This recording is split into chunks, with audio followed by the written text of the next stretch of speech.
Boa noite, eu sou o Rafael e eu vou apresentar o meu trabalho de TCP. Eu fiz o trabalho sozinho, então eu sou o meu próprio grupo. O meu trabalho, o processo escolhido foi esse separador gás líquido ciclone, que é um separador usado na indústria pe- é, química, petroquímica, que eu vou detalhar um pouco mais ao longo da apresentação. É, Introdução e objetivo. O objetivo do trabalho é aplicar o controle multivariável. Por simplicidade, eu busquei um processo que tivesse duas entradas e duas saídas, para a gente ter matriz quadradas de dimensão 2. Esse é um exemplo, nessa foto daí é o exemplo dele na realidade, né? O processo físico. E é um processo complexo, com um acoplamento muito forte, que eu vou mostrar depois, e entre as dinâmicas de pressão e de nível, a pressão do gás e o líquido, né? Então, que a gente está lidando com duas substâncias em fases diferentes, com propriedades diferentes e dinâmicas diferentes. Então, descrever um pouco o processo. é, Essas imagens todas já estão no relatório. Esse é o diagrama usado para o processo, que é basicamente um líquido embaixo, em cima é a pressão.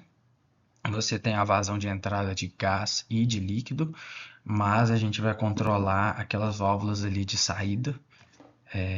Deixa eu aqui, a gente vai controlar essa bomba, a gente não vai mexer, a gente vai controlar essa válvula e essa na saída, e a gente vai usar esses dois transmissores para fazer a realimentação na malha de controle, tá? Então, por aqui já dá para a gente ver, imaginar que você tem um acoplamento muito forte, porque na hora que você altera a pressão, aqui o nível sobe ou desce, na hora que você altera o líquido, o nível do líquido, a pressão varia, né? A questão do acoplamento. E as variáveis manipuladas vão ser as aberturas dessas duas válvulas aqui que eu circulei, que é a válvula de gás, que vai ser VG, e a válvula de líquido. A válvula de líquido é o U1 e o VG é o U2. Tá. Então, vou passar aqui, vamos para a modelagem. A modelagem do processo, ele começa com esse balanço de massa daqui, e a partir do balanço de massa, com algumas deduções matemáticas e simplificações, a gente chega nessas duas equações diferenciais. Essa daqui para a dinâmica do líquido e essa daqui para a dinâmica do gás, que é a variação do nível, né? E esse aqui é a variação da pressão do gás. Essas são as EDOs que vão ser usadas no modelo não linear e que depois vão ser linearizadas, e a partir daqui a gente já consegue inferir que você tem um acoplamento. Você pode ver aqui que a gente tem um termo, a raiz da pressão, influenciando no nível. Você tem aqui o nível, a variação do nível influenciando na dinâmica da pressão. Então, e todos os outros são constantes, de acordo com o nosso ponto de operação, mas isso eu vou detalhar mais na linearização. Então, essas são as dinâmicas não lineares e as equações que vão ser linearizadas depois, que vai ser feito via série de Taylor. E a partir da série de Taylor a gente vem com essas duas equações. Deixa eu tirar aqui, né? A gente tem essas duas equações que vai descrever o ponto de operação, a abertura da válvula no ponto de operação, que é esse U barra, todos os outros são constantes, e isso foi feito a partir da aplicação de série de Taylor, derivando aquelas duas outras equações e fazendo manipulações algébricas, a gente chega nessas constantes, nessas aqui, ó, nesse U barra e nesse U2 barra. Né? E o ponto de operação que a gente escolheu foi a pressão a 30 bar e o nível a 0,5 metro. O tanque inteiro usado na simulação tem 2 metros de altura, né? Mas ele foi escolhido e essas constantes, que são constantes de válvula, pressão de entrada, vazão de entrada, todas elas foram escolhidas de forma que a abertura das válvulas ficasse em 50% nesse ponto de operação, para a gente ter uma liberdade maior na hora de fazer o controle, né? Então, tem ter isso em mente nas considerações. A partir da linearização, a gente consegue essa é a equação que vai te descrever a dinâmica do processo linearizado. E aqui você tem os coeficientes, né? A referente à matriz A, esses B1, B12, B21 e B22 referentes à matriz B, e a matriz D vai ser considerada zero, né? Porque a gente não vai pegar a dinâmica da perturbação na hora de fazer a linearização para a gente usar para o controle, né? Então, a partir igual eu falei, de uma escolha estratégica de parâmetros para manter a abertura da válvula em 0,5, a gente consegue achar esses valores e descrever a dinâmica linearizada, né?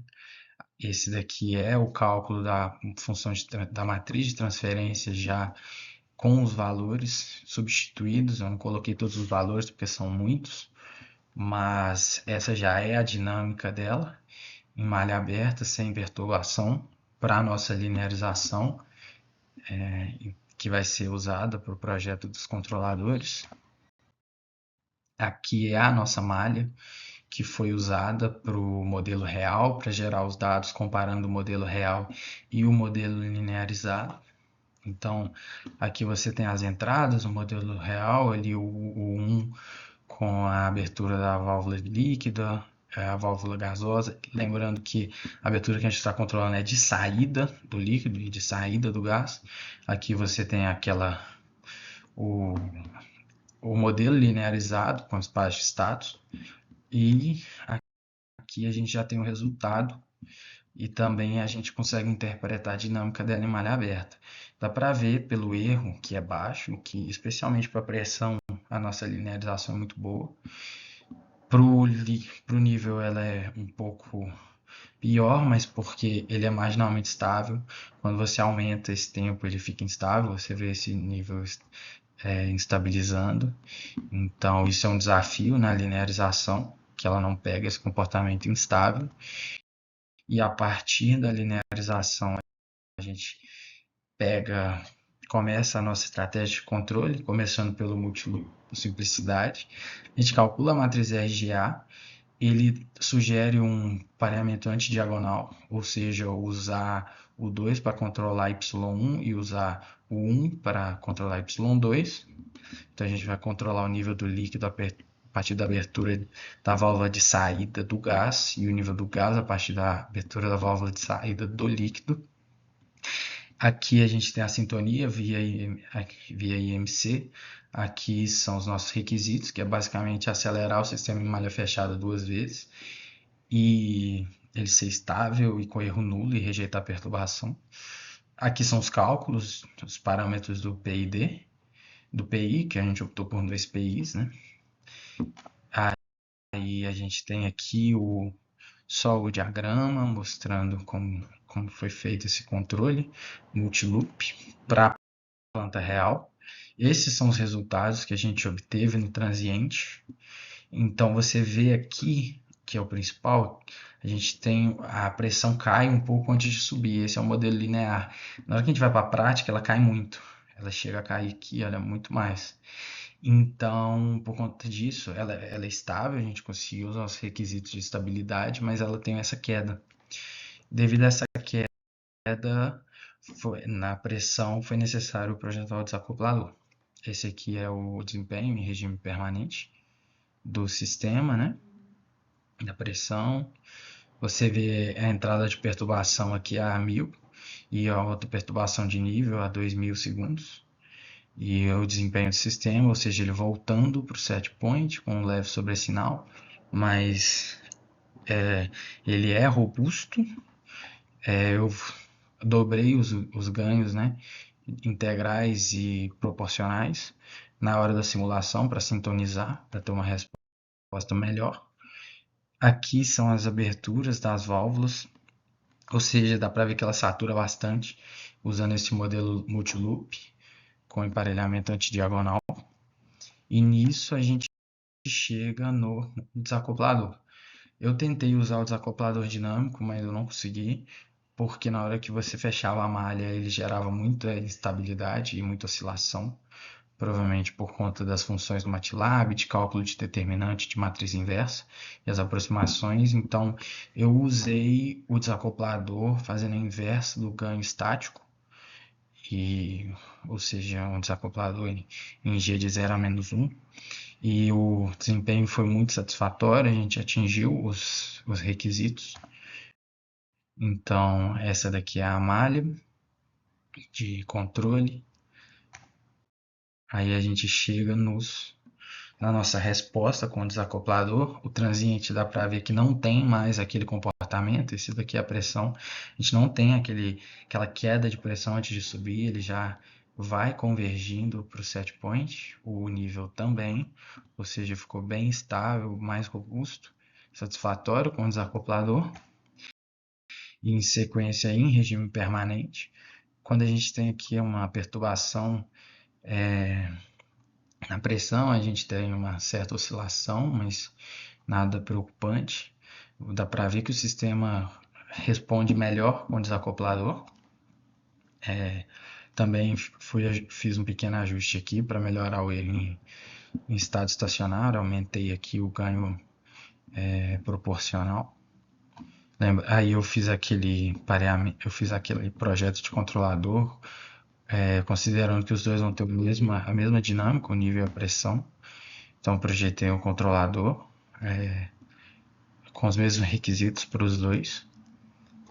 Aí a gente tem aqui o regime permanente, as ações de controle no regime permanente. Dá para ver que tem menos saturação, ainda tem alguma saturação, mas ela fica mais comportada.